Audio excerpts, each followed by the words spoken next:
Hello guys. आज के video में हम एक इंडस्ट्री स्टैंडर्ड बैकएंड आर्किटेक्चर के बारे में डिस्कस करेंगे। ये वो आर्किटेक्चर है जो हर ऑर्गेनाइजेशन यूज़ करती है टू स्केल देम सीमलेसली।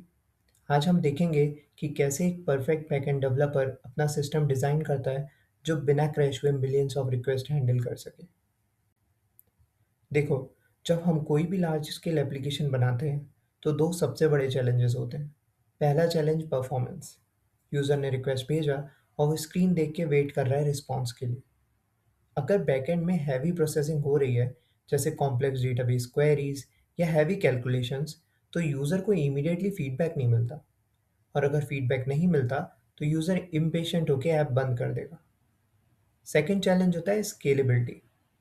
मान लो एक दिन सिर्फ 100 रिक्वेस्ट आ रहे थे। अगले दिन तुम्हारी ऐप सडन वायरल हो गई और 1 लाख रिक्वेस्ट एक साथ आ गए। क्या आपका बैकएंड उन 1 लाख रिक्वेस्ट को एक साथ हैंडल कर सकता है? नहीं ना। डेटाबेस लॉक हो जाएगा, एपीआई टाइम आउट आएगा और तुम्हारा पूरा सिस्टम क्रैश हो जाएगा। स्टैंडर्ड मिस्टेक क्या होती है पता है? लोग डायरेक्टली फ्रंट एंड से हैवी डेटाबेस क्वेरीज रन कर देते हैं। जब ट्रैफिक बढ़ता है, कोड डेटाबेस बॉटलनेक बन जाता है और पूरी एप्लीकेशन को ले डूबता है। इसी प्रॉब्लम को परमानेंटली सॉल्व करने के लिए परफेक्ट बैकएंड डेवलपर यूज करते हैं एक synchronous ingestion plus asynchronous heavy dB processing architecture. इस पूरे सिस्टम डिज़ाइन को हम एक रियल वर्ल्ड एग्जांपल से समझते हैं, जो आप सबने अपनी डेली लाइफ में देखा होगा। अमेज़न पे ऑर्डर प्लेस करते टाइम मान लो आपने अमेज़न से एक फ़ोन ऑर्डर किया और बाय नाउ पे क्लिक किया, तो क्या ट्रांज़ैक्शन वैलिडेट होने के बाद आपकी स्क्रीन लगातार घूमती रहती है? क्या आप वेट करते हो कि पहले बैकएंड पे इन्वेंटरी काउंट्स अपडेट हों, मल्टीपल टेबल्स लॉक हों और सारे प्रोसेसिंग खत्म हो जाए? नहीं ना।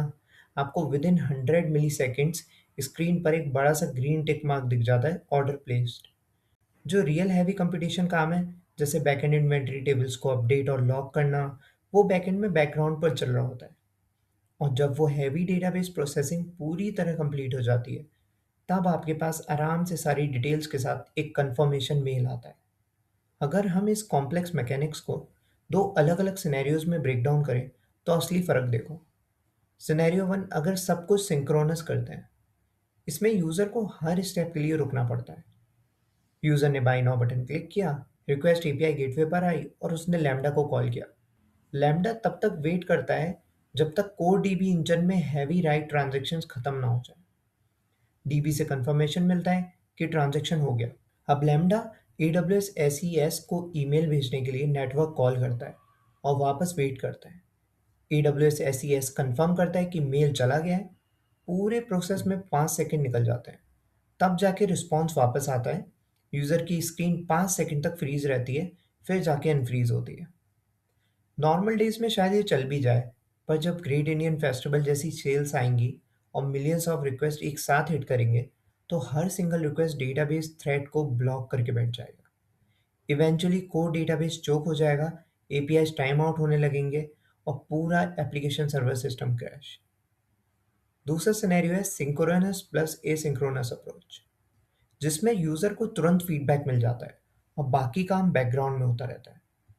मान लो यूज़र ने रिक्वेस्ट भेजी, एपीआई गेटवे ने रिक्वेस्ट ली और लैम्डा एपीआई हैंडलर को पास की।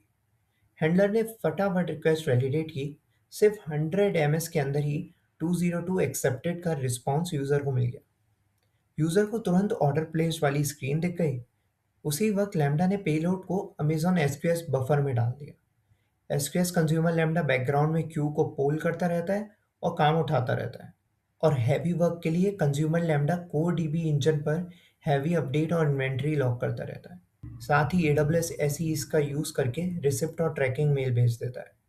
कुछ देर में ईमेल यूज़र के इनबॉक्स में पहुंच जाता है।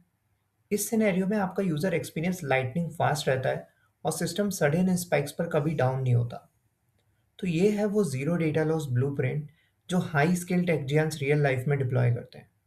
अगर आपको इसमें से कोई भी स्टेप या कोई भी सर्विस अभी समझ नहीं आई है, तो बिल्कुल चिंता मत करो। अभी हम एक-एक करके सारी स्टेजेस को डीप डाइव करेंगे, ताकि आपको मिले एक perfect production ready system design solution. तो अभी के अभी वीडियो को लाइक करो, चैनल को सब्सक्राइब करो और नोटिफिकेशन बेल को ऑन रखो, ताकि अगला पार्ट मिस ना हो।